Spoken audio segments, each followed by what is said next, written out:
നമ്മൾ already Zoho books use ചെയ്യുന്നുണ്ട്. പക്ഷേ, നമ്മുടെ ബുക്സ് ഓഫ് അക്കൗണ്ട്സ് ഒന്നും പ്രോപ്പറായിട്ടല്ല മെയിൻറ്റെയിൻ ചെയ്ത് പോകുന്നത്. അതൊരു പക്ഷേ നമ്മളെ എക്സ്പീരിയൻസ് ഇല്ലാത്തതുകൊണ്ടായിരിക്കാം നമ്മുടെ അക്കൗണ്ട്സിൽ. അല്ലാന്നുണ്ടെങ്കില് നമ്മൾ ഇനിഷ്യലി ചെയ്ത സമയത്ത് തന്നെ നമ്മൾ പ്രോപ്പറായിട്ട് എല്ലാ മോഡ്യൂൾസും യൂസ് ചെയ്യുന്നില്ലായിരുന്നു. ജസ്റ്റ് സെയിൽസോ പർച്ചേസോ മാത്രമേ ചെയ്യുന്നുണ്ടായിരുന്നുള്ളൂ. അപ്പോൾ ഇപ്പം വരുന്ന സമയത്ത് നമുക്കെല്ലാം പ്രോപ്പറായിട്ട് തന്നെ മെയിൻറ്റെയിൻ ചെയ്ത് പോകണം. അല്ലെങ്കില് നമ്മുടെ ബുക്സ് ഓഫ് അക്കൗണ്ട്സ് എല്ലാം ഒന്ന് കറക്റ്റ് ചെയ്തിട്ട് കറക്റ്റ് ബാലൻസിലേക്ക് എത്തിച്ചിട്ട് ഇനി തൊട്ട് എല്ലാം ഒന്ന് പ്രോപ്പറായിട്ട് മെയിൻറ്റെയിൻ ചെയ്ത് പോകണം. ഇങ്ങനെ പല ബിസിനസ് ഓണേഴ്സും അല്ലെങ്കിൽ പല അക്കൗണ്ടൻസും ആലോചിക്കുന്നുണ്ടാവും ഈ ഒരു സമയത്ത്. ഇതെങ്ങനെയാണ് നമ്മൾ സോഹോ ബുക്സിൽ നമ്മുടെ ബുക്സ് ഓഫ് അക്കൗണ്ട്സ് കറക്റ്റ് ചെയ്യുന്നതെന്നുള്ളതാണ് നോക്കുന്നത്. ഈ ഒരു നമുക്ക് രണ്ടായിട്ട് ഡിവൈഡ് ചെയ്യാം ഈ സിറ്റുവേഷനെ. അതിൽ ഫസ്റ്റ് വന്നിട്ട് നമ്മൾ ഓൾറെഡി സോഹോ ബുക്സ് യൂസ് ചെയ്യുന്നുണ്ടായിരുന്നു.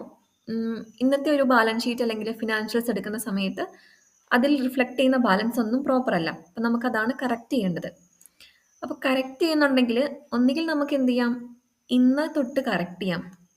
പഴയതെല്ലാം നമുക്ക് അങ്ങനെ തന്നെ വെച്ചിട്ട് ബാക്കിയുള്ള ഇന്നെല്ലാം ഒരു ബാലൻസ് എല്ലാം ഒന്ന് കറക്റ്റ് ചെയ്തിട്ട് നാളെ തൊട്ട് എന്ത് ചെയ്യാം, എല്ലാ മോഡ്യൂളും യൂസ് ചെയ്ത് അക്കൗണ്ട് സെയിൽസും പർച്ചേസും ബാങ്കിങ്ങും എക്സ്പെൻസ് എല്ലാം പ്രോപ്പറായിട്ട് നമുക്ക് മെയിൻറ്റെയിൻ ചെയ്തുകൊണ്ട് പോകാം.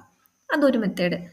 രണ്ടാമത്തെ മെത്തേഡ് എന്ന് പറയുന്നത് നമ്മൾ പഴയ അക്കൗണ്ട്സും കൂടി പ്രോപ്പർ ആക്കിയിട്ട് പഴയതും കറക്റ്റ് ചെയ്യുന്നു, ഇനിയുള്ളതും അങ്ങനെ തന്നെ പ്രോപ്പറായിട്ട് മെയിൻറ്റെയിൻ ചെയ്യാൻ ഉദ്ദേശിക്കുന്നു.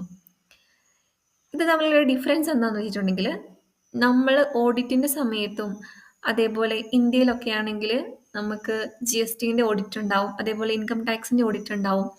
ഈ സമയത്തൊക്കെ ഞാൻ ഈ പറഞ്ഞ ഫസ്റ്റ് സിറ്റുവേഷൻ ആയിരിക്കും നിങ്ങൾക്ക് യൂസ്ഫുൾ ആവുന്നത്.